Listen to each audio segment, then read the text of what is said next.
Bonsoir. Bonsoir. Vous entendez? Alors, bonsoir à tous pour être là ce soir. Alors, je considère cette soirée comme une prolongation grenobloise de la journée internationale des droits des femmes. Et on a vu la journée des droits des femmes. Aujourd'hui, on prolonge le samedi sur le même sujet. On s'entend bien? Non.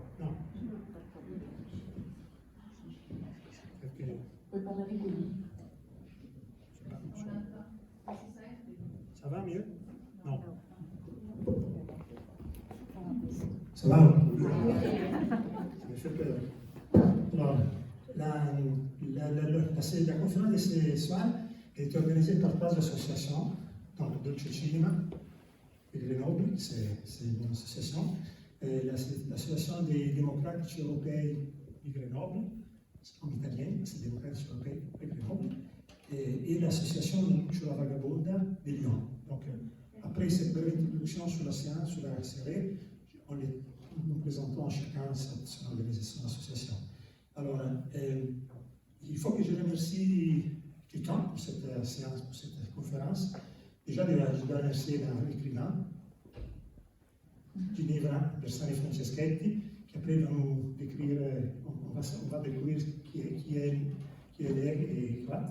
Et je dois aussi remercier la Maison des associations de Grenoble, et finalement la ville de Grenoble, parce que cet endroit, c'est phénoménal. On ne s'attend pas à avoir dans une ville un tel lieu disponible pour les associations de la ville pour des événements comme celui-là. C'est vraiment super, et donc je ne pourrais jamais remercier la maison et la ville pour cette opportunité. C'est vraiment rare. Je pense qu'à Lyon, on n'a pas cette opportunité. Et Lyon.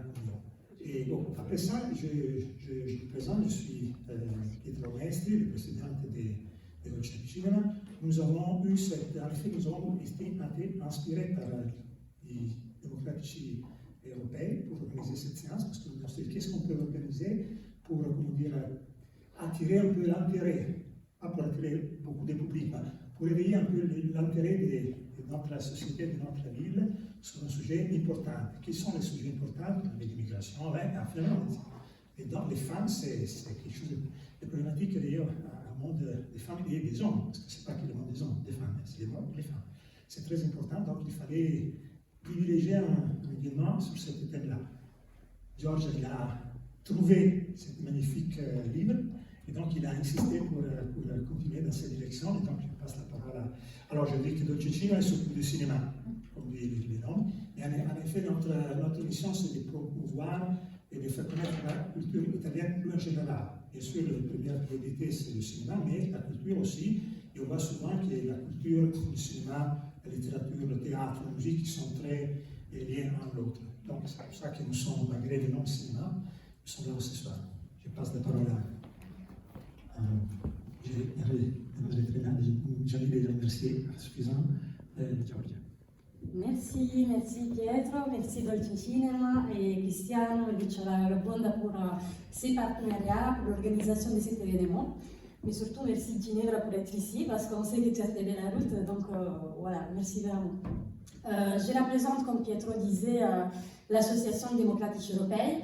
Donc une association en effet qui est faite par pas mal d'Italiens, mais quand même une organisation basée à Grenoble avec vocation européenne et bien sûr progressiste. Aujourd'hui, parler de questions de genre est une nécessité, mais cela n'est pas toujours simple. Et je pense que c'est important justement de profiter de journées comme celle de hier, de week-end comme celui d'ici, d'aujourd'hui, pour pouvoir donner de la visibilité à ces thématiques.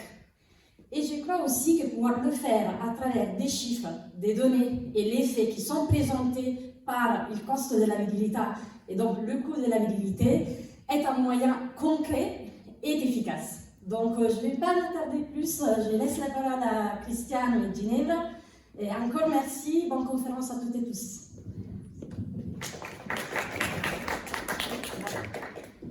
Et bonsoir à tout le monde. Comme disait Pietro, moi je représente une association lyonnaise, Lucio Vagabonda, justement, qui fait spécialisée en littérature italienne.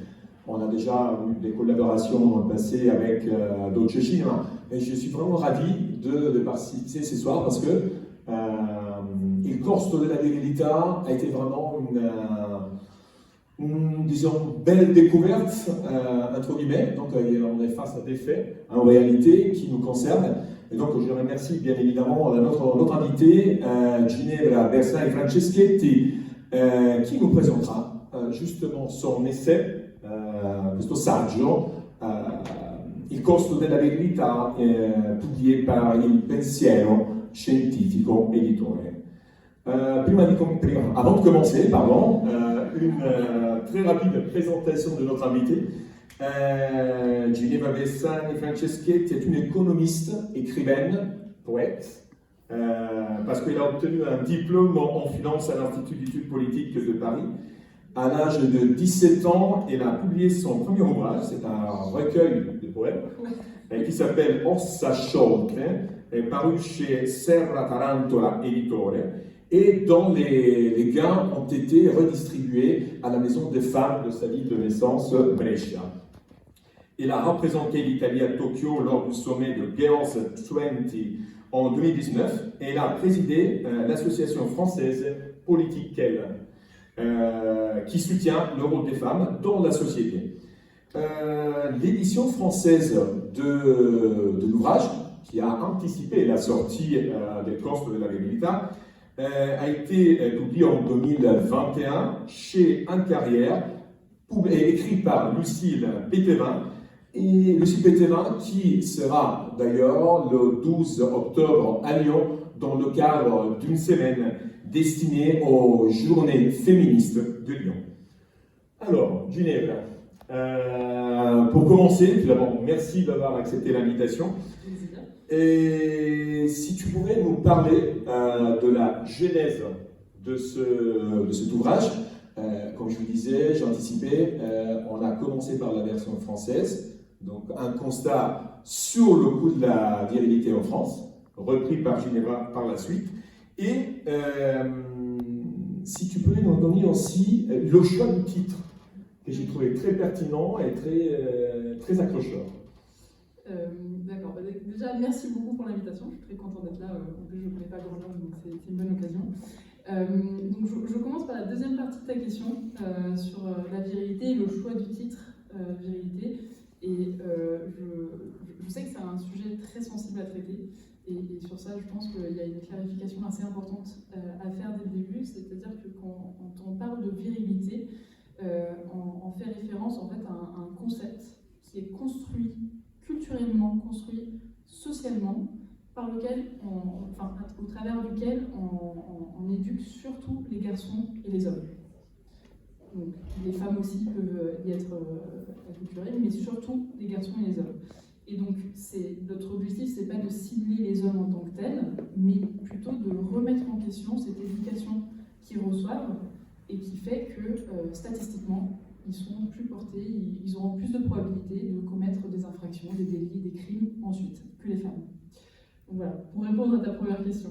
Ensuite, pour ce qui est de la genèse, donc effectivement, c'est Lucille Pétérin, qui est historienne de formation et avec un doctorat en histoire du travail des femmes, qui en fait s'est rendu compte un jour du chiffre absolument ahurissant de la représentation masculine dans les prisons en France.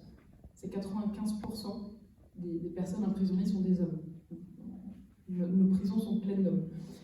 Et ensuite, à partir de ça, elle y a réfléchi, elle a vu passer une voiture de police à toute sirène hurlante, et elle s'est dit, mais au vu de ce constat de la surreprésentation des hommes dans des prisons, il y a des fortes probabilités que cette voiture de police elle soit en train d'intervenir pour faire face à un crime, un délit, une infraction commise par un homme. Et donc, par conséquent, quelle est la dépense chaque année de l'État et de la société pour faire face aux comportements asociaux, donc tout ce qui est comportement délinquant, criminel ou à risque, des hommes, en plus des femmes, puisque les femmes sont très peu représentées. Donc, en fait, on est parti d'un constat qui est très simple, qui est sous les yeux de tous, que tout le monde à peu près connaît, mais dont on ne discute jamais.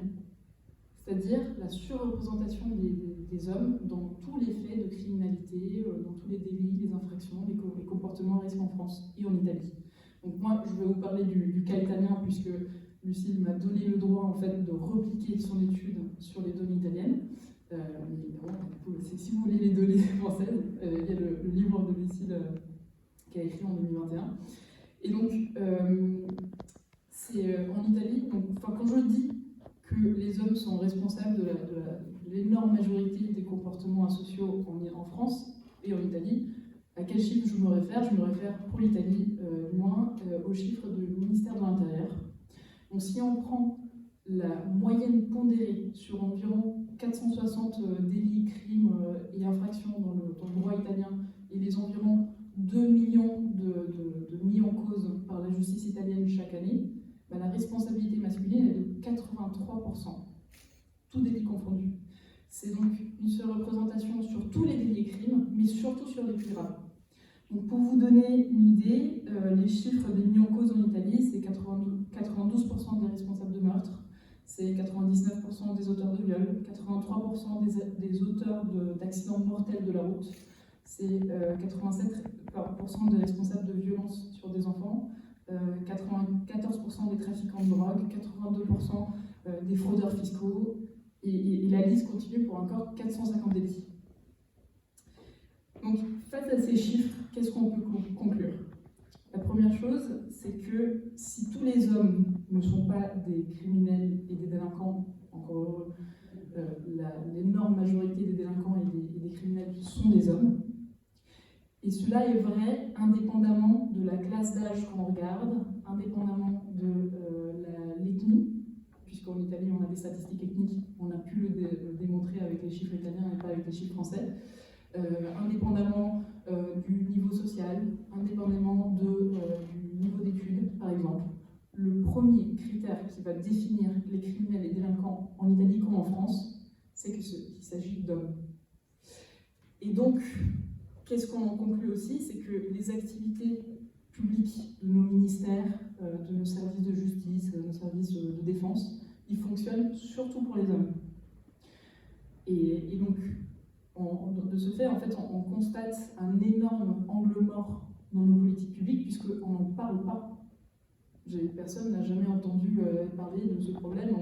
Souvent, en fait, pour vous donner un exemple, en Italie, par exemple, il y a vraiment une marée d'études qui regardent la violence sous le prisme de la religion, sous le prisme de l'ethnie, sous le prisme de l'âge, sous le prisme même de la provenance géographique italienne, pour dire qu'en gros, au sud, on commet plus de crimes qu'au nord. Il n'y en a pas un seul qui regarde la violence sous le prisme du genre, alors que c'est le premier critère qui définit le profil des délinquants et des criminels en Italie. Et donc pourquoi ça? Parce que de un, on considère souvent que si les hommes sont violents, sont délinquants, sont plus agressifs que les femmes, et ben c'est dans leur nature, dans leur biologie, et donc on n'y peut rien. Et aussi parce que le comportement des hommes est historiquement, comme aussi dans la langue, comme dans la culture, est historiquement considéré comme la norme universelle, tandis que le comportement des femmes est un peu l'exception. Et du coup, on verra, le comportement des femmes est statistiquement beaucoup plus pacifique, et surtout ça coûte beaucoup moins cher à la société. Voilà. Et puis, il ne faut pas oublier que, non, c'est intéressant parce que il corso della verità nous ramène à un fait de société qu'on regarde sous l'aspect économique. Donc, j'ai trouvé le travail de Ginevra très intéressant parce qu'en plus, n'oublions pas, les données qu'elle nous donne, ce sont des données auxquelles on a accès librement. Donc, c'est aussi la possibilité de pouvoir reconforter ce regard à travers des informations qui peuvent être accessibles à tout le monde. Et, on avait commencé par le fait, par cette évidence qui passe à travers le pourcentage. Et je voulais te demander, le livre, Le coût de la virilité en France, a été aussi source de débat au niveau politique. Donc, je pense que si je ne me trompe pas au Parlement. Oui. Donc, je voulais savoir, en Italie, ce n'est pas le cas, au moins pour le moment. Comment tu peux expliquer cette différence entre une prise de conscience, après on verra à quel niveau en France, au moins il y a un débat qui a été instauré, et pas en Italie. Alors, par rapport à ça, comment dire, déjà, c'est dans les 4 ans où le livre a fait son petit bonhomme de chemin en France, en fait, il a été effectivement discuté au niveau institutionnel et à plein de niveaux de la société. En Italie, c'est un peu plus compliqué au niveau institutionnel, sans doute aussi par la conjoncture politique. Ça, sans savoir que Madame Meloni n'est pas tout à fait la présidente progressiste qu'on mérite.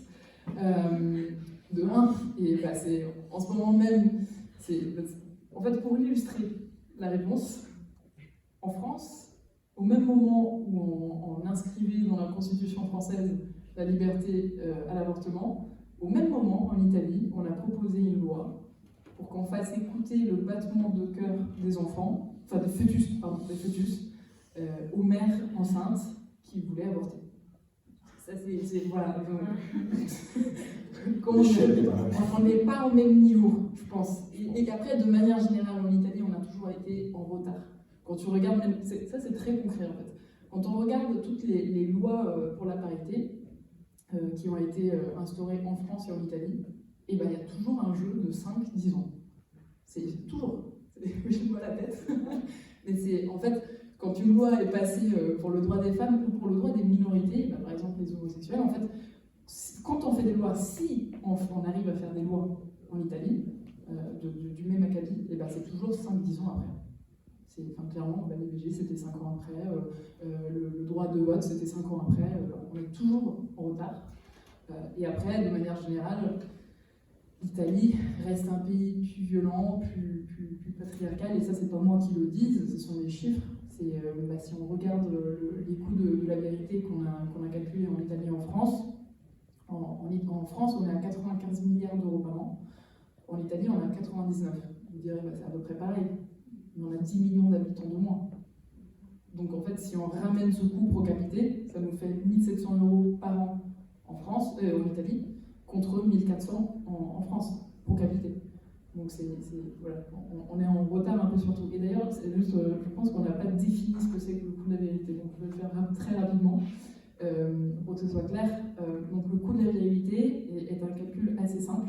En fait, ce qu'on a fait, c'est qu'on a calculé tout ce que coûtent les comportements asociaux, donc les comportements délinquants, criminels, toutes les infractions, les comportements risques des hommes. On a calculé ces mêmes coûts pour les femmes, et ensuite on a fait la différence entre ces deux coûts, et donc ça nous donne le surcoût que l'Italie économiserait, ou la France économiserait, si les hommes se comportaient comme des femmes. Voilà. Et puis je trouve, on est face à un constat établi par les chiffres, et j'ai trouvé un passage, on est presque à la fin de cet ouvrage, où tu nous dis la vérité est un nemico difficile da afferrare. La vérité, c'est un ennemi difficile, presque insaisissable. Pourquoi ? Pourquoi ? Parce que, justement, on y reviendra, je pense, ce qu'on dit, c'est que du coup, c'est pas la biologie, c'est la culture qui fait que les hommes sont statistiquement plus agressifs, plus violents. Et évidemment, quand c'est un fait de culture, on parle, mais à des strates de la société tellement divers, il y en a tellement, et en fait, on retrouve la vérité un peu partout, et chez tout le monde aussi. On le retrouve chez les hommes, mais on le retrouve aussi chez les femmes, parfois. On le retrouve aussi chez les femmes aussi qui transmettent des valeurs viriles, par exemple, aux enfants. Mais parce que c'est normal, c'est notre instinct de protection. En fait, la virilité, c'est le modèle gagnant de notre société. Souvent, on essaye de s'aligner aux gagnants quand de base, on ne l'est pas. De base, on est une minorité entre guillemets, vraiment entre guillemets, parce que les femmes ne sont pas une minorité évidemment, mais vis-à-vis du modèle gagnant, qui est le modèle viriliste, on est perdante. Donc oui, la vérité, ça peut prendre 1000 visages. Et c'est pour ça que c'est très difficile à saisir, très difficile aussi à combattre. Mais petit à petit, en fait, à partir du moment où on se rend compte des biais que nous avons, puisque notre cerveau, il fonctionne avec des biais. C'est normal, c'est ce qui nous a permis de devenir aujourd'hui ce qu'on est, puisque notre cerveau, en fait, il a appris à reconnaître très vite des choses grâce aux biais et aux préjudices qu'on a sur ces choses-là. Donc c'est normal qu'on ait des biais, mais on peut aussi les déconstruire, et la vérité fait partie, enfin, le fait de transmettre les valeurs de la vérité fait partie de ce biais-là. Et dans ce roman, il y a effectivement une sorte de décomposition de beaucoup d'a priori qui existent pour essayer de faire paraître la vérité comme quelque chose de naturel, de biologique. Et Ginevra nous amène aussi très loin dans le temps, parce qu'elle nous entraîne déjà dès le départ dans une sorte de paléolithique imaginaire où déjà pendant cette période il y avait une sorte de masculinité naturelle, une sorte de virilité qui s'imposait comme une sorte de culte de la force, mais que effectivement ne s'avère pas être une réalité. Donc je te laisse... Alors, effectivement, nous en fait ce qu'on fait dans le livre, on essaie de déconstruire en fait tous les mythes qui voudraient expliquer par la biologie, par la physiologie des hommes, leur agressivité plus élevée. Un de ces mythes, c'est par exemple le mythe des cavernes, où c'est souvent on dit c'est dans l'état naturel de l'humanité, les hommes allaient chasser, les femmes elles étaient dans les grottes pour faire des enfants. C'est faux, très simplement. En fait, l'objectif de ce discours est de légitimer un facteur culturel par un facteur biologique. En gros, on projette sur ces populations qui ont vécu il y a des milliers d'années des organisations sociales en fait, qui sont nos contemporaines. Donc, ce discours nous vient du 19e siècle, là où les archéologues faisaient les premières vraies découvertes de squelettes du paléolithique, par exemple, et donc ils projetaient sur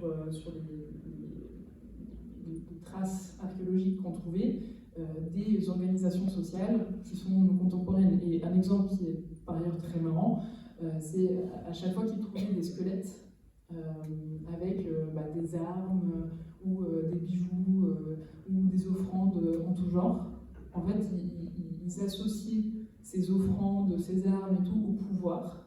Et le pouvoir, il est associé à quoi? Au masculin. Donc forcément c'était des hommes. Et en fait, au siècle dernier et ce siècle-ci, en fait, grâce aux nouvelles techniques de mesure, d'études de l'ADN par exemple, en fait, on a découvert que beaucoup de ce squelette-là, c'était des squelettes de femmes. Même si elles étaient ensevelies avec toutes ces choses très riches. Et donc c'est pour ça que, par exemple, l'homme de Menton est devenu la dame de Cavillon, que le guerrier de Vix est devenu la princesse de Vix, ou que le guerrier de Birka est devenu la guerrière de Birka. Bref, en fait, on a vraiment fait ce travail ensuite de déconstruction de toutes les découvertes qui avaient été faites. En fait, forcément, en fait, ils n'avaient pas les moyens de savoir vraiment décrypter ce qu'ils trouvaient au niveau archéologique, mais du coup, maintenant on sait le faire, et on s'est rendu compte qu'ils avaient juste projeté des organisations sociales à eux. Donc, aujourd'hui, ce que la paléohistoire a découvert, c'est que, en fait, les femmes aussi chassaient à l'époque, et chassaient même 70% de la nourriture de l'époque, puisque c'était effectivement, ils chassaient des choses plus petites, des lapins par exemple, voilà, mais ça constituait 70% de la nourriture de la population.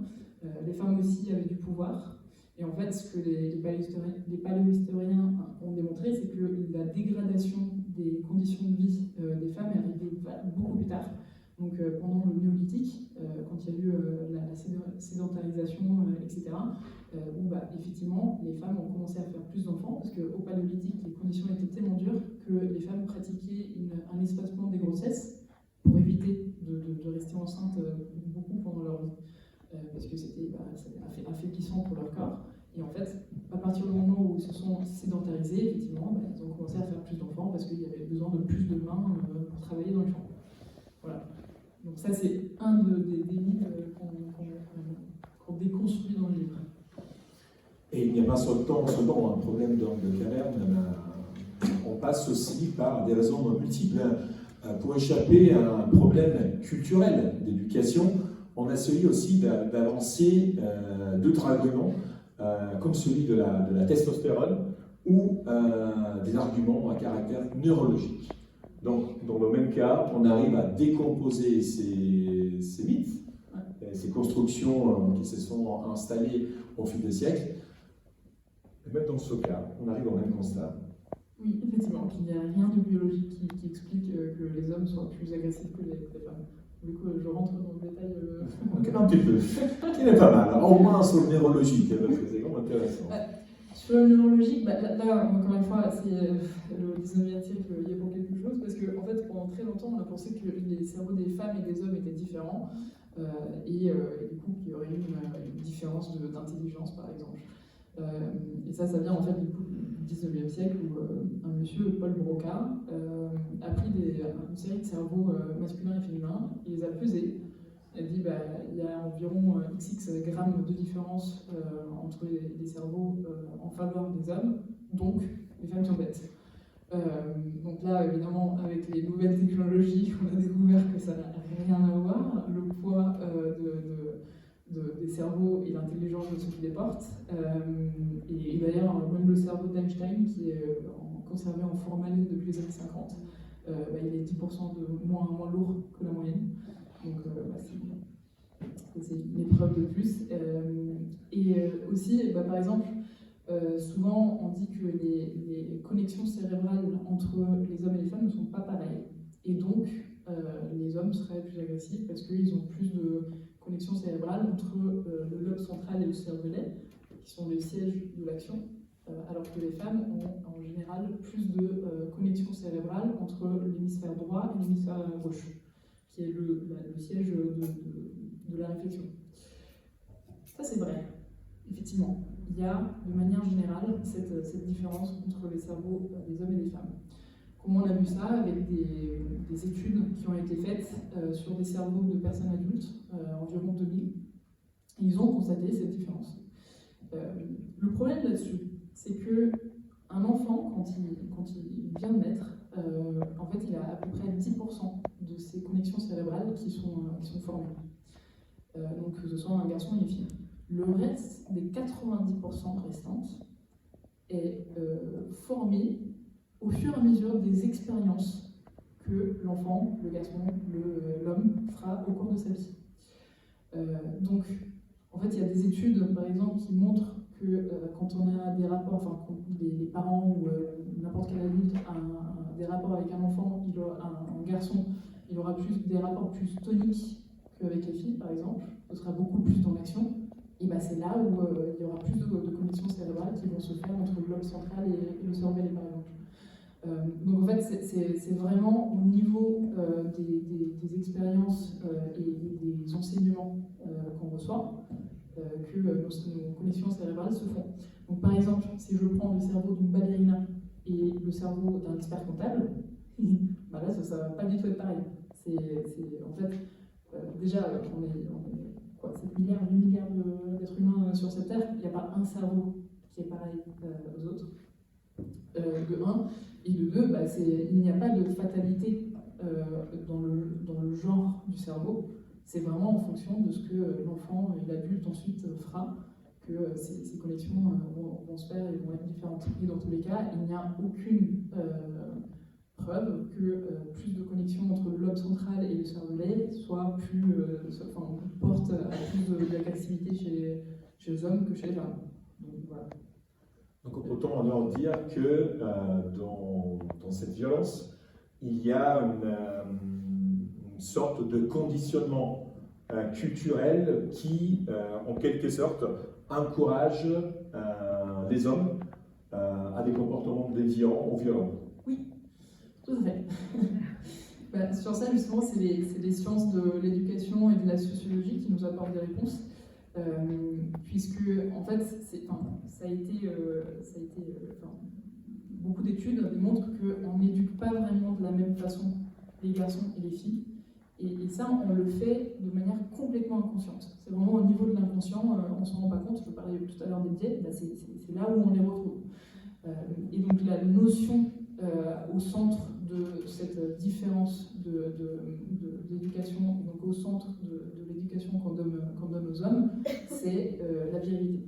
Donc c'est ce qui regroupe un peu tous les attributs qu'un vrai homme devrait avoir, et donc tout ce qui est force, domination, derrière, on sait.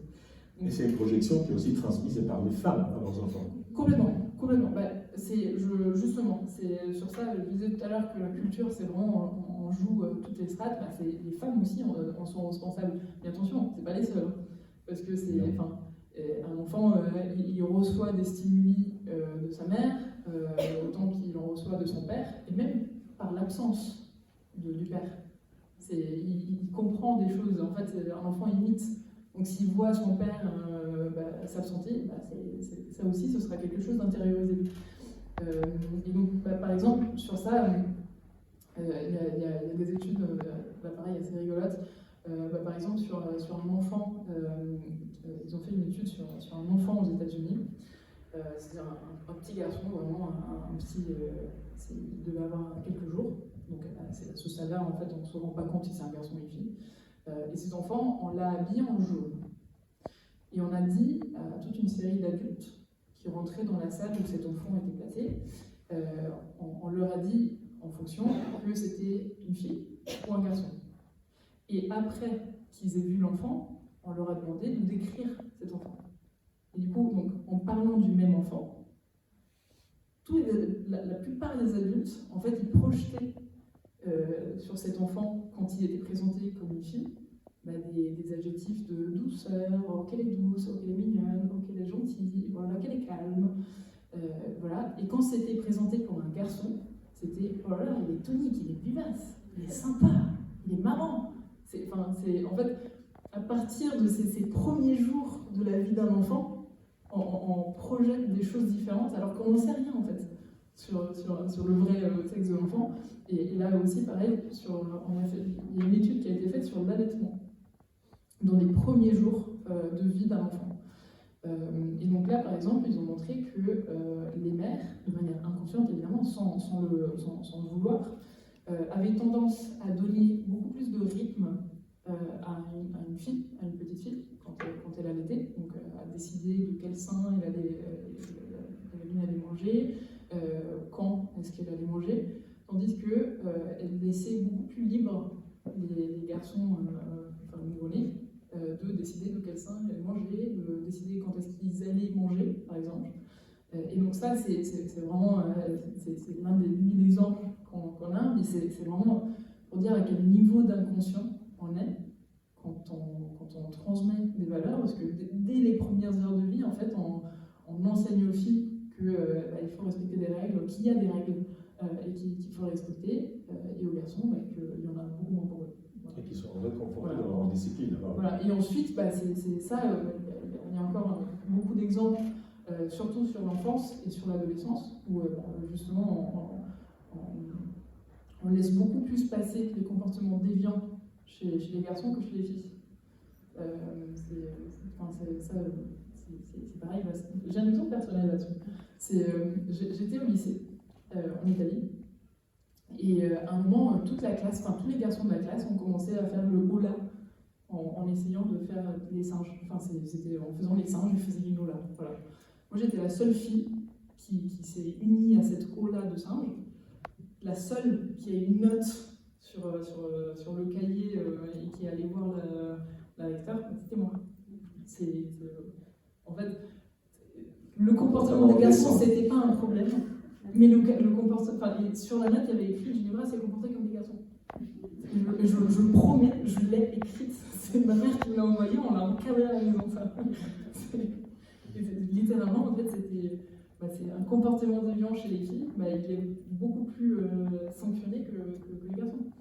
Et ça, c'est vraiment tout au long de leur vie. Et en fait, très rapidement, les enfants, en fait, les premiers comportements genrés arrivent vers les 12 mois de vie d'un enfant. 12 mois, le bébé, il parle à peine. Et ensuite, il y a vraiment l'exagération de ces rôles stéréotypés de genre arrive à peu près vers les 4 ans d'un enfant. C'est très tôt encore. Et en fait, le fait de voir ces comportements si tôt dans la vie d'un enfant conforte parfois les parents qui se disent mais voilà, l'enfant il est si petit, il a déjà 20, elle c'est une princesse et lui c'est un guerrier, c'est normal, c'est naturel, puisque c'est des enfants, ils comprennent pas encore, ils sont très jeunes et tout. Mais en fait, ils sont déjà, même s'ils sont très jeunes, ils sont très imprégnés de cette double standard d'éducation qu'on leur donne. Voilà. Et puis il y a des exemples qui sont très, très hésitants parce que ça reste un livre statistique de données. Par exemple, en parlant de comportements irresponsables volants, il y a la possibilité de voir comment de 80% des jeux concernant des jeux vidéo avec de la conduite, notamment où on récompense des conduites assez à risque, sont des jeux qui sont réservés aux garçons. Donc il y a aussi des explications dans un environnement culturel, et ce n'est pas seulement la famille, mais aussi toute la partie culturelle, qu'ils soient les jeux ou même le sport. Exactement. Donc, les autres familles aussi. Exactement. Enfin, on peut donner une éducation parfaitement féminisée, entre guillemets, dans le sens où une éducation très de respect des règles, de choses, d'autrui, voilà, mais en fait, c'est l'enfant et l'adolescent et l'adulte, il entrera à contact avec d'autres personnes, d'autres familles, beaucoup d'autres choses qui vont constituer en fait son bagage culturel. Donc oui, il y a les parents, mais il y a tellement d'autres facteurs. Et donc, si on voit le coût de la virilité, on avait dit que c'est la différence, c'est le ratio entre les comportements irresponsables et antisociaux des hommes et les comportements antisociaux des femmes. On pourrait penser que la seule solution, c'est qu'il y ait une éducation, l'éducation qu'on transmet aux filles puisse être faite de la même façon aux hommes. Est-ce que c'est la seule solution? C'est une solution plus globale? Est-ce que c'est une équation peut-être un petit peu trop simple? Comment tu l'interprètes? Alors, franchement, c'est simple comme bonjour. Les femmes représentent que 17% des mis en cause par la justice italienne, comme en France. La solution est sous nos yeux. Et on l'applique déjà pour la moitié de la population. Mais attention, les femmes, c'est pas une minorité. Il est évident, il y a eu beaucoup d'études qui ont montré qu'on ne donne pas la même éducation et que l'éducation qu'on donne aux filles est une éducation qui va vers plus de cohésion sociale que l'éducation qu'on donne aux hommes. C'est une éducation beaucoup plus pacifiste et beaucoup plus de respect des règles, respect des choses, respect d'autrui. Et ça, il n'y a pas de question là-dessus. Et quand je dis éduquer les garçons comme les filles, je ne dis pas de leur apprendre à faire des ongles ou des bouclettes. Ils peuvent le faire, évidemment. Mais c'est vraiment, en fait, d'essayer de donner, de mettre en valeur, en fait, chez les garçons, les mêmes valeurs qu'on met en valeur chez les filles. C'est une fille, en fait, on est super content quand elle est sage, quand elle est gentille, quand elle est bonne à l'école, par exemple. Enfin, voilà, on valorise beaucoup plus ça que chez les garçons. Ça, c'est juste un exemple. Mais évidemment, après, c'est simpliste entre guillemets, parce que ça va être compliqué de mettre en place cette éducation.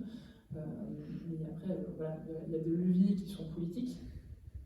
Donc ça va passer par l'école, par exemple, qui touche à peu près tous les enfants. Il va y avoir des leviers familiaux, il va y avoir des leviers... Enfin, il y a énormément de leviers et il faut qu'ils soient tous activés à peu près en même temps. Moi, je pense qu'un des leviers, ça peut être aussi la lecture et la prise en compte de cet ouvrage. Si t'es occulte. Non, dans le sens... on parlait de école la lecture, dans le sens où le passage, et c'est la question, si tu avais déjà eu la possibilité d'engager des projets avec les écoles, si les écoles t'ont sensibilisé suite à la lecture de l'ouvrage, et si tu penses qu'elle puisse être à court terme une sorte de projet, même à grande échelle, autour de cette lecture. Après, moi, mon souhait, c'est pas forcément que ce soit autour de la lecture du livre ou autre, mais c'est... C'est un moteur, qu'il soit un moteur. Complètement, c'est complètement. Mais en soi, par exemple, en France, déjà, il y a eu des écoles pilotes en septembre 2023 qui ont démarré des cours d'empathie. On pourrait dire un peu des cours d'éducation féminine, puisque c'est une valeur qui est donnée plus aux femmes qu'aux hommes. Oui, ça peut démarrer par là. Après, là, en Italie, pour le coup, le livre il n'est pas sorti depuis assez longtemps pour qu'il y ait un vrai projet politique qui se passe derrière. Mais en soi, oui, c'est le souhait, clairement. Et ce qui m'a en quelque sorte aussi assez meurtri, c'est autour de cet ouvrage, il y a eu bien évidemment, je vous laisse imaginer, des commentaires assez salés, assez tristes, presque insupportables, hein, parce qu'on a discuté aujourd'hui, la plupart du temps, on reproche à Ginevra i dati non sono buoni. À aucun moment on met, les données ne sont pas exactes. Mais à aucun moment, la personne qui lève le bras pour indiquer que les données ne sont pas bonnes n'indique jamais lesquelles. Donc j'ai trouvé que son travail en amont a été un travail particulièrement solide, parce qu'à aucun moment j'ai trouvé un reproche qui se base et qui vise en particulier une donnée spécifique qui a été étalée pendant la lecture. Par contre, je profite de ça pour te poser deux questions. On va dire par 3. Si ça a été difficile d'imposer cet essai en qualité d'économiste femme, parce qu'on est déjà dans le domaine de la virilité, donc parfois on a la sensation que c'est un domaine professionnel uniquement réservé aux hommes. Et si tu penses que c'est le fait toujours d'être une femme, tu as eu le sentiment qu'il était plus difficile pour toi d'être prise au sérieux concernant cette étude. Les deux questions se rejoignent. Ouais. Alors, pour ce qui est de l'acceptation, je t'avoue, ça va, assez étonnamment. Typiquement, sur les médias traditionnels, on a eu beaucoup de couverture en Italie. Beaucoup moins sur les médias, les réseaux sociaux, tout ça, puisque à chaque fois c'est la déferlement de commentaires négatifs, donc personne n'ose plus les gros médias poster sur le coup de la vérité. Mais en soi, sur les médias traditionnels et même sur les institutions, en décembre 2023, on a gagné le prix national de vulgarisation scientifique italien. Et donc ça aussi c'est une réponse à tous ceux qui nous disent elle est pas bonne, mais en fait ils n'ont jamais lu le livre évidemment, parce que ça c'est les commentaires d'Amazon qui sont pas vérifiés. Donc voilà, on a eu une bonne acceptation, c'est même sur ce prix on était il y a eu 2 femmes avant nous qui ont gagné, donc c'est bien. Et la deuxième question m'échappe. Si tu pensais que tu as ressenti une difficulté à te faire prendre au sérieux en tant qu'économiste femme, parce qu'il y a certainement parmi ces critiques que les femmes ne savent pas compter. J'imagine qu'il y a une sorte de critique de ce genre. C'est exactement ce qui se passe. D'accord. En fait, il n'y a jamais personne qui est venu critiquer un chiffre. Puisque, bon, je me dis, sans fausse modestie, mais les chiffres sont bonnes, c'est des bons chiffres, ils sont publics. Donc, c'est ce qu'on peut contester, en fait, c'est ce qu'on dit derrière sur. Non, on ne peut pas vraiment contester, mais c'est souvent.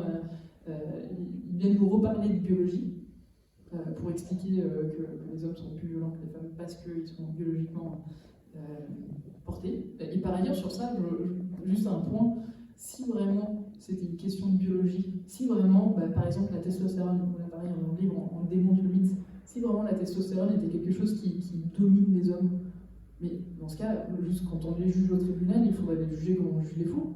C'est juste les internés, c'est vraiment parce qu'ils ne seraient pas dans la ils n'auraient pas la capacité d'entendre ou de vouloir. Et pareil, en fait, si vraiment ils sont dominés par cette malheureuse hormone, mais pourquoi on les garde en dirigeant d'entreprise, tout le CAC 40, c'est pratiquement que des hommes. Pourquoi on les garde au Sénat ou à l'Assemblée nationale? C'est vraiment si les hommes ne pouvaient pas s'empêcher d'être violents ou agressifs à cause d'une hormone ou à cause de n'importe quelle autre cause biologique, et donc ils n'y pourraient rien, dans ce cas, il faut juste éviter de les mettre dans n'importe quelle position de prise de décision dans la société. Donc voilà, petit aparté. Donc pour dire, oui, ils peuvent rester là où ils sont, à l'Assemblée nationale, dirigeants et tout ça, puisqu'il n'y a rien de biologique. Par contre, il faut travailler sur leur culture et sur leur éducation. Et voilà, mais du coup, non, pour répondre à ta question, c'est souvent, en fait, oui, la plupart des commentaires, c'est des commentaires de gens qui n'ont pas vraiment lu le livre, qui n'ont pas lu le livre et qui viennent nous dire, deux économistes en plus, on est assez jeunes, donc voilà. C'est l'aggravante. Exactement, c'est l'aggravante. Souvent on dit, il ne faut pas faire confiance, c'est ridicule, c'est défi, quoi. E on è partiti par contre avec le coût de la légalité en France, il costo della legalità in Italia. Est-ce que vous avez un projet qui soit à l'échelle peut-être dans d'autres pays pour que ces tendistes puissent être reconnus aussi de façon générale? Ah d'accord, c'est donc c'est quelque chose, c'est un projet. Oui, tout à fait. C'est parce que en fait, c'est un calcul qui est pertinent pour pratiquement tous les pays du monde. Donc, voilà. Je ne peux pas en dire plus. Non, et après on laissera la parole au public, s'il y a des questions. Et c'est plutôt une curiosité, parce que j'imagine que pendant ces présentations, tu t'es trouvé face à un public, comme ici aujourd'hui. Et je me posais la question si tu as plutôt rencontré, tu as eu la sensation d'être face au public que tu as visé à travers ton ouvrage, si on peut parler du public visé, ou plutôt si tu te trouves face au public que tu t'attendais, qui n'est pas la même chose. Alors c'est très simple. Nous on vise tout le public. Puisque, comme on dit tout à l'heure, on travaille sur la culture, c'est un travail collectif. Moi, je me vise moi-même, je suis fille d'une mère, je suis sœur d'une sœur d'un frère, je suis amie bref, je suis tante. En fait, tout le monde a, dans son petit monde, un levier. Tout le monde peut décider demain, en fait, de définir ce que c'est qu'on transmet aux prochaines générations, et tout le monde peut et doit aussi décider de ne plus transmettre des valeurs viriles. Et donc, oui, tout le public est bon public. Après, il y a des publics qui aura plus de force, spécialement politique, que d'autres. Donc ça, c'est les institutions. On aimerait bien que en fait, les pouvoirs politiques s'emparent de ce sujet et qui commencent en fait à mesurer le coût de la légalité chaque année, et que ça devienne en fait une manière de mesurer la bonne réussite des politiques publiques en fonction de cette donnée-là. Mais en soi, tout le public est bon public, tout le monde peut y faire quelque chose. Mais dès aujourd'hui, dès demain matin. Et puis n'oublions pas, dans la lecture, vous allez trouver des choses qui sont particulièrement intéressantes, parce qu'on parlait aussi des féminicides, des décès, de la violence domestique envers les femmes, et il y a des données qui nous rappellent aussi qu'il y a des violences psychologiques qui amènent aussi énormément de femmes au suicide, et ce sont des données qui parfois ne sont pas rattachées au féminicide parce qu'elles ne sont pas directement, je ne sais pas si Ouais. légalement... Non, c'est pas rattaché. Voilà, le droit ne le fait pas. Donc il y a presque un tiers de femmes qui décèdent suite à des violences psychologiques qui amènent à des suicides. Donc il n'y a pas cette violence d'un compagnon, d'un mari ou d'un copain qui... Mais par ailleurs, parce que la notion de suicide forcé, elle est assez récente dans la législation française et elle n'existe pas dans la législation italienne. Donc il y a des éléments et des données qui sont hyper intéressantes à découvrir pendant la lecture. Donc on laisse, s'il y a des questions au public, donc Ginevra est là pour répondre et Pierre avec le micro, on sera ravi de vous passer. Donc, à vous la parole.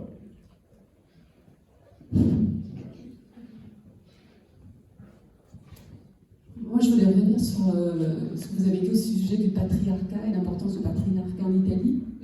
J'ai lu dans des articles sociologiques qu'il y avait certains éléments qui pouvaient l'expliquer, et je voulais avoir votre avis là-dessus, comme le berlusconisme, comme la mafia, comme l'Église, qui a eu quand même une influence sur l'interprétation du rôle dans la famille, etc. Qu'est-ce que vous en pensez ?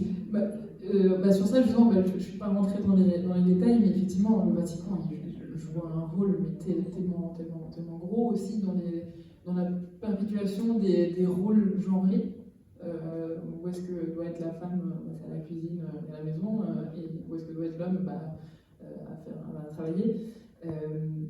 Moi-même, j'ai eu une éducation catholique, mais parce qu'à l'école publique, on reçoit, c'est 1 heure de religion entre guillemets, du coup c'est du catholicisme à l'école, c'est exactement ça qu'on m'a impliqué. Et après, effectivement, on explique ça par la mafia, mais de manière générale par la violence. L'Italie est un pays plus violent que la France. Donc c'est vraiment. Et ensuite, le troisième point sur le berlusconisme, en fait, parce que c'est devenu un modèle. C'est ça qui était problématique là-dedans, c'est que Berlusconi et toute sa clique avaient des comportements, pour le coup, très virils, et ils ont été hissés à modèle pour la société, mais comme aussi le Duce aujourd'hui, il y a un nombre de gens en Italie qui croient, sans même parler des fascistes, là c'est vraiment une catégorie à part, mais en fait il y a beaucoup de monde qui encore pense que il a fait ça aux juifs, voilà, mais en soi il a fait des bonnes choses pour l'Italie aussi. En fait, il reste encore un modèle pour beaucoup de personnes qui ne se définissent même pas fascistes. Donc c'est tout un ensemble de choses qui font que l'Italie est un pays plus patriarcal que d'autres. Voilà. Et justement pour le fascisme, l'une des la plus grosse valeur, c'était celle de la famille. Et la famille, c'était maman, papa, enfant, papa dehors, maman à la maison. Donc,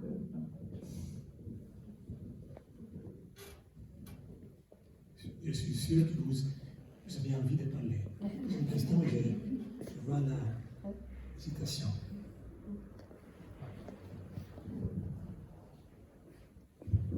Merci. Je veux juste poser une question. Est-ce que dans votre livre et dans l'étude, vous prenez en compte les conflits internationaux? Parce que vous avez parlé...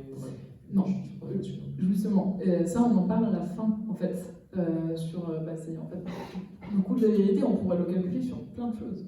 Sur tous les coûts liés à l'écologie, par exemple. La pollution, c'est surtout des hommes. Et pas juste à cause de leur position sociale qui est de manière générale plus élevée que celle des femmes, mais aussi pour plein d'autres comportements, mais aussi évidemment sur les conflits.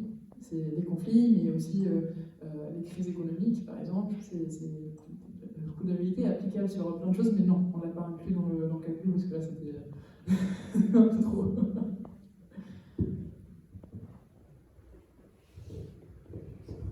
C'est intéressant que dans toutes ces comparaisons entre hommes et femmes, en réalité, ce qu'on est en train de comparer, c'est l'homme moyen et la femme moyenne. Et que la variance des propriétés ou des capacités des hommes et des femmes, je pense, est beaucoup plus large que la différence entre la moyenne de l'homme et la moyenne des femmes. C'est-à-dire, en passé, par exemple, on ne faisait pas étudier les femmes beaucoup, par exemple, et par exemple, on les limitait aussi dans l'accès à certaines facultés, comme la médecine, par exemple. Alors, cette division du travail aurait été justifiée seulement si la femme la plus intelligente était plus stupide que l'homme plus stupide, ce qui n'a jamais été le cas. Oui. Parce que la différence entre l'homme plus stupide et l'homme plus intelligent est autant grande que la différence entre la femme la plus stupide et la femme plus intelligente. Donc, le coût qu'on a payé pour ça, je pense, de ne pas faire étudier les femmes qui étaient assez intelligentes pour le faire, qui auraient été aussi intelligentes pour le faire en passé, est beaucoup plus grand que le coût de la violence, par exemple, d'une portion très limitée de la population des hommes. Mais tout à fait. Disons, on parle aujourd'hui de capital humain. En fait, on a jeté du capital humain par la fenêtre en faisant étudier les femmes et les gardant dans une situation d'infériorité. Tout à fait. Et sur ça, d'ailleurs, il y a eu des calculs qui ont été faits justement sur chaque 1% de femmes de plus qui rentrent dans le marché du travail, combien de points de PIB ça rapporte. C'est beaucoup. Mais en fait, typiquement, c'est dans la période après-guerre, entre l'après-guerre et les années 70 par exemple, l'économie a tellement explosé aussi grâce aux femmes. Parce qu'en fait, tout le travail non rétribué des femmes a été remplacé par des biens de consommation. Par exemple, comme elles étaient moins à la maison, elles faisaient moins à manger, donc on achetait plus de trucs préparés au supermarché, par exemple, on allait plus acheter des vêtements puisqu'elles le faisaient plus à la maison, par exemple. On engageait des personnes qui faisaient le ménage, par exemple. Tout ça fait augmenter le PIB. Et les femmes, juste, elles sont rentrées dans le marché du travail et elles ont eu cet effet-là. Mais après, on rentre encore dans le discours encore plus large de l'invisibilisation des femmes au cours de l'histoire. Sur ça, c'est vraiment partout, dans la langue, dans la culture, dans la médecine. Dans la médecine, par exemple, les femmes ont été tellement éloignées de tout ce qui était des tests de médicaments, par exemple, qu'aujourd'hui, il y a un nombre incalculable de médicaments qui sont mis sur le marché et qui n'ont quasiment pas été testés sur des femmes. Ou encore, par exemple, sur le Viagra. Donc ça, le Viagra, c'est un médicament qui a été créé à la base. C'était un médicament pour les patients cardiopathiques. Tout à fait. Pour les patients cardiopathiques. Donc ces patients cardiopathiques, c'était que des hommes. Ils n'ont pas trouvé ils n'ont pas trouvé que ça a amélioré leur état de santé, mais ça a amélioré. Et donc ils ont signalé ça.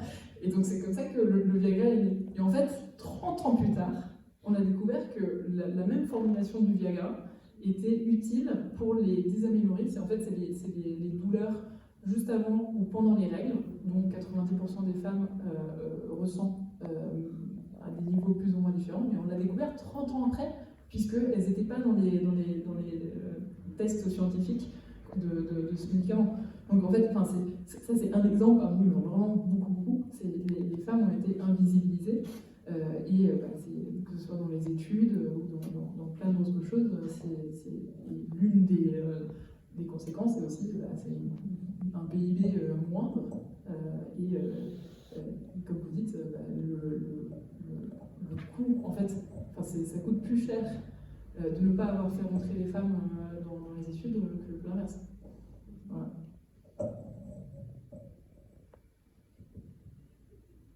Il profond, il pleure. Ils sont fatigués. J'ai une petite question, moi.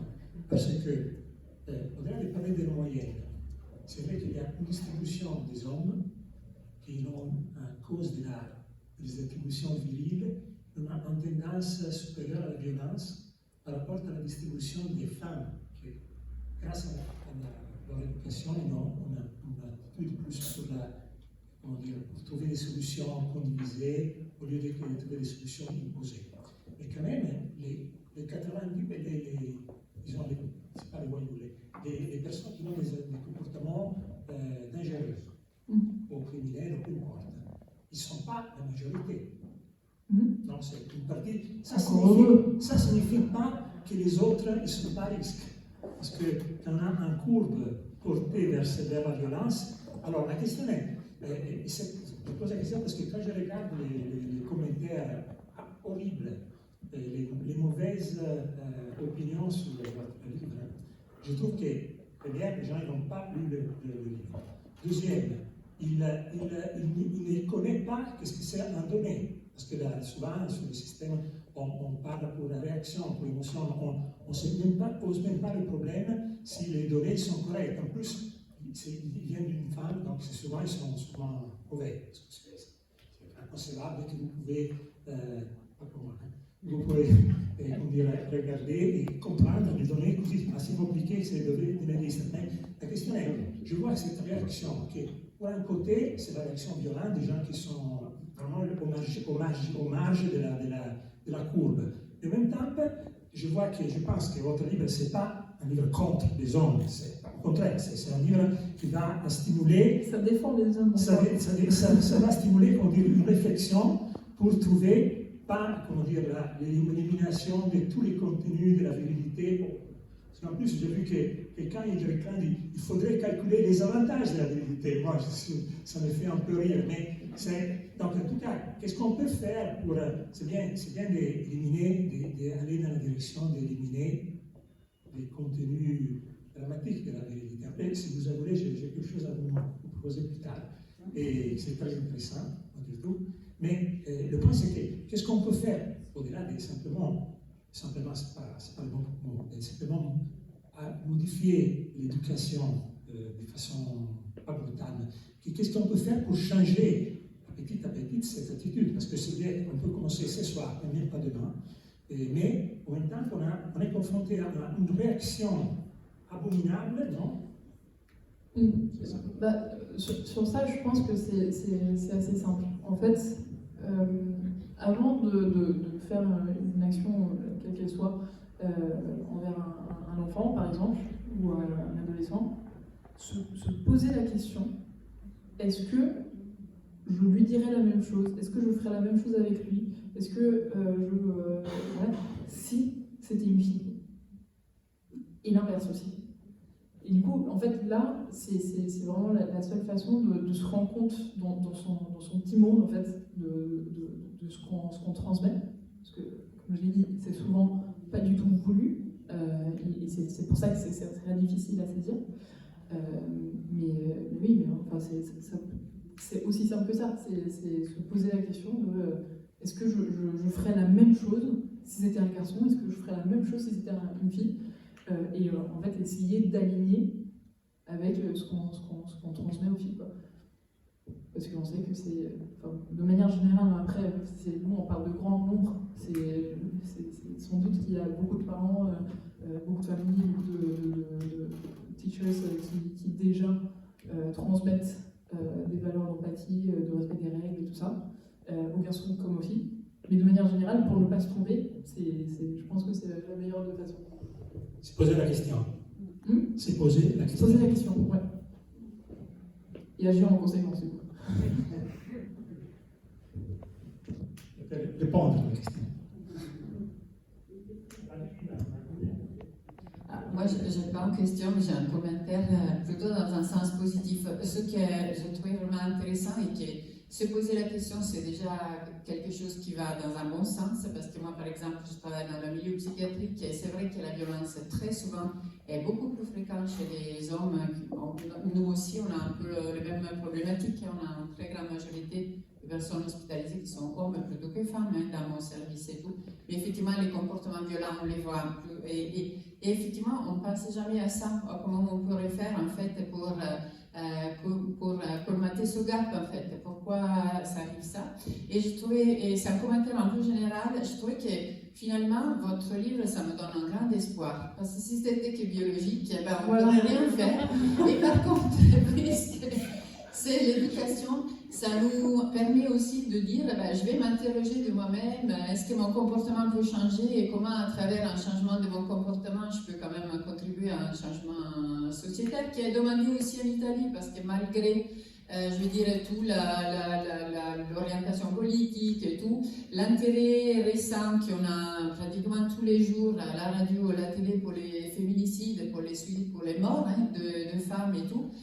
C'est quand même la contribution qu'ils ont donnée notamment par rapport à un dernier événement, le père d'une femme qui est décédée, qu'il accuse un peu cette comment je dis, éducation patriarcale qui a pu amener à ça.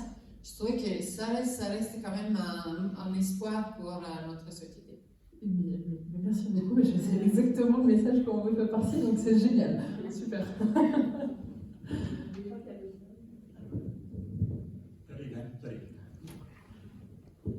Je voulais vous remercier. Merci. Alors d'abord, merci pour le sujet que vous nous avez présenté, que je trouve vraiment d'actualité. Et j'avais quand même une question à vous poser. Vous avez fait une évaluation du coût de cette virilité. Est-ce que vous pensez qu'au niveau politique, si les budgets nationaux prennent en compte ce coût-là, est-ce que au niveau politique, on peut agir à ce niveau-là? Et quel ministère ça pourrait concerner? Tous.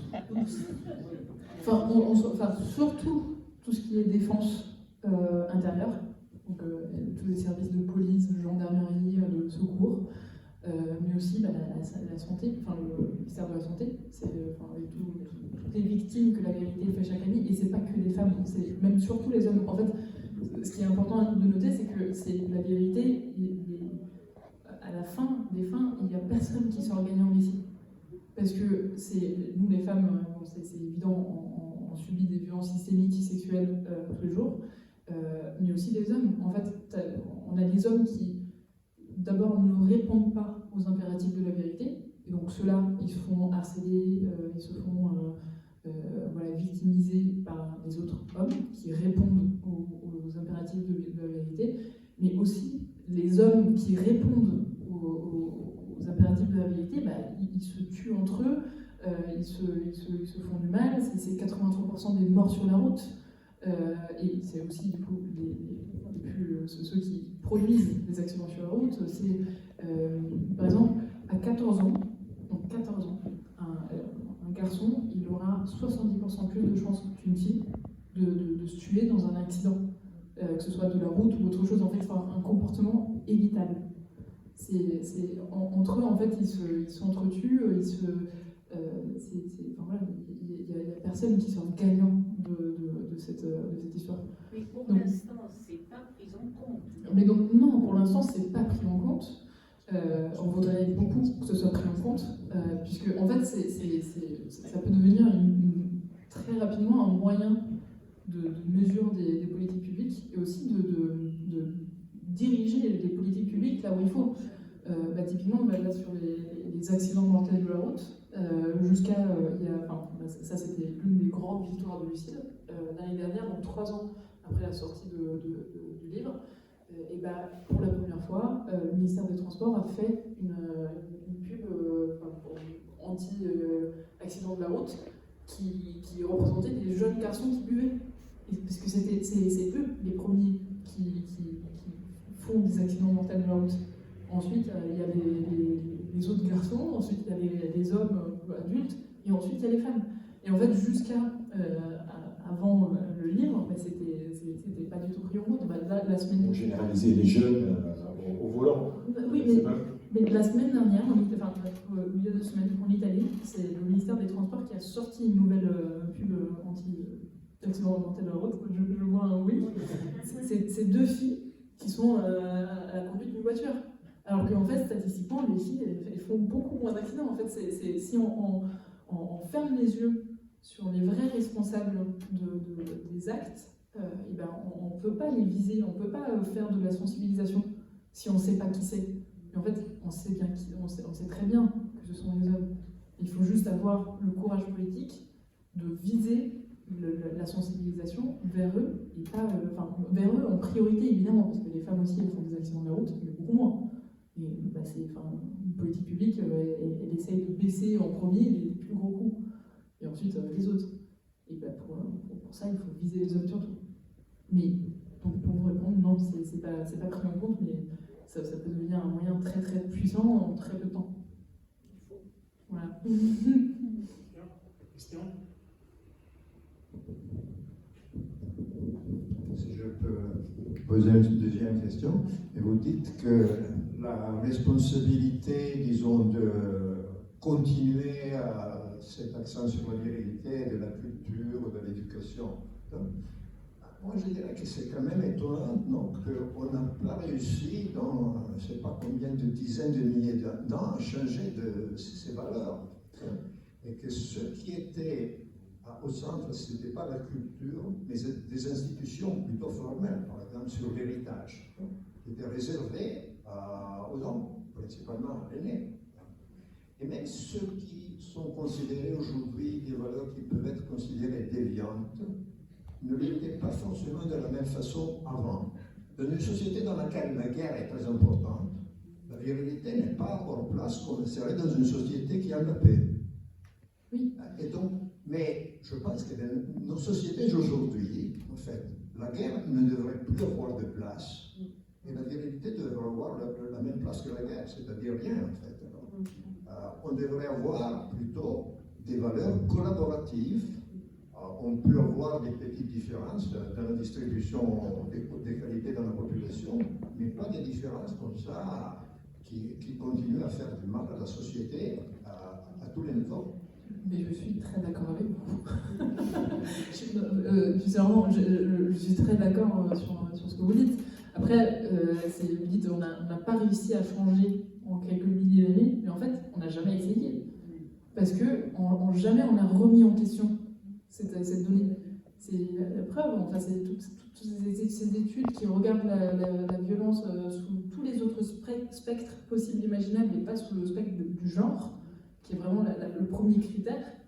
Bah c'est juste que là, on se rend compte, et c'est là où il faut agir, mais on n'a jamais essayé, en soi. Ça a toujours été le modèle dominant et qu'on a valorisé.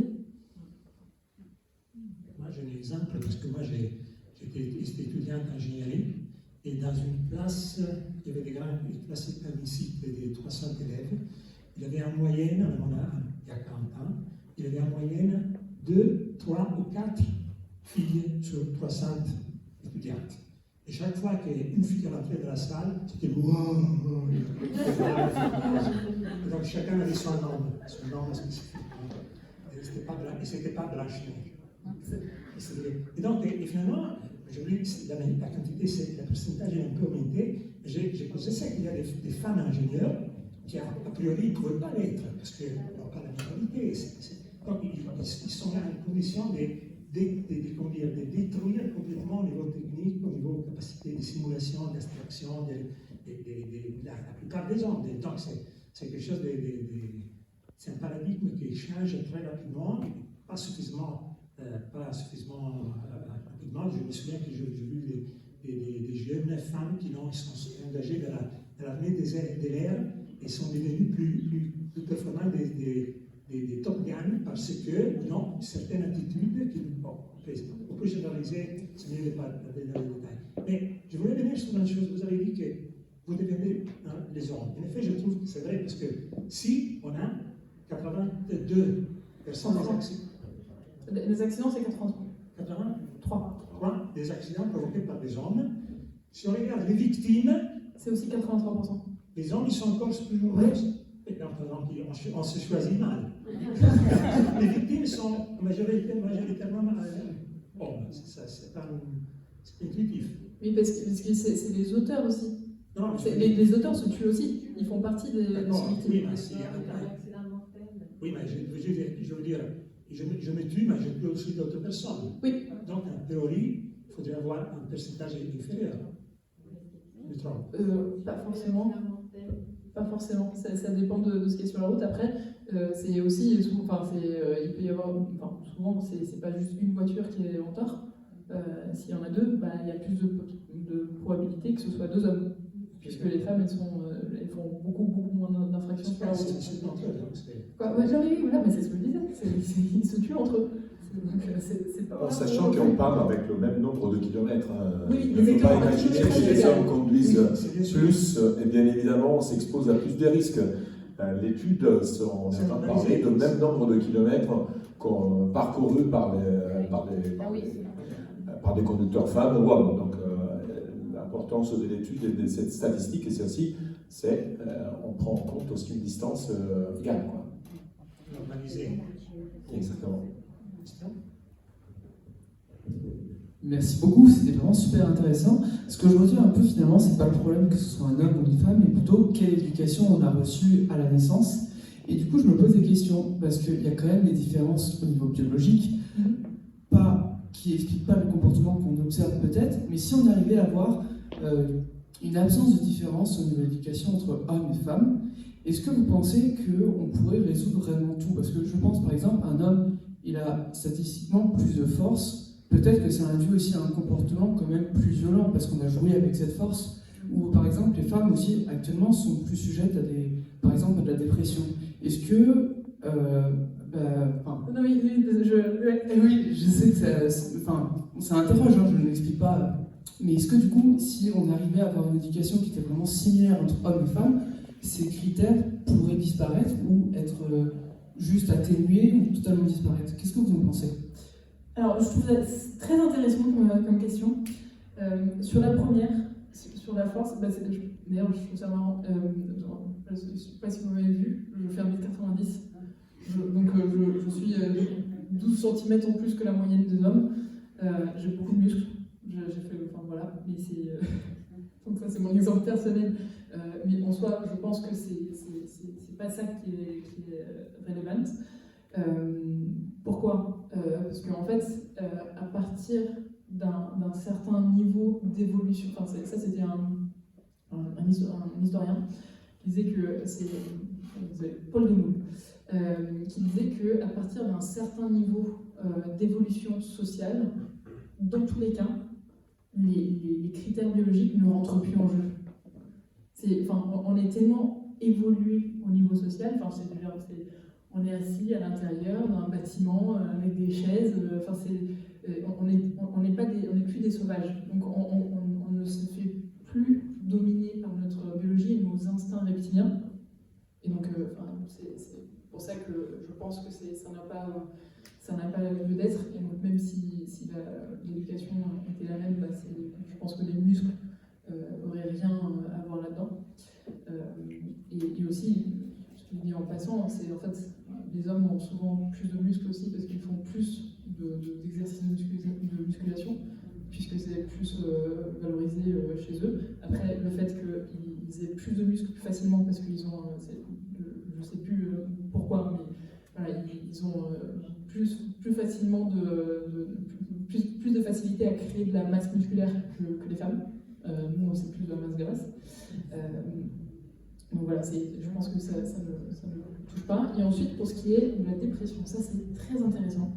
J'ai découvert il n'y a pas longtemps, en fait, là pareil, c'est sur l'invisibilisation des femmes dans la médecine.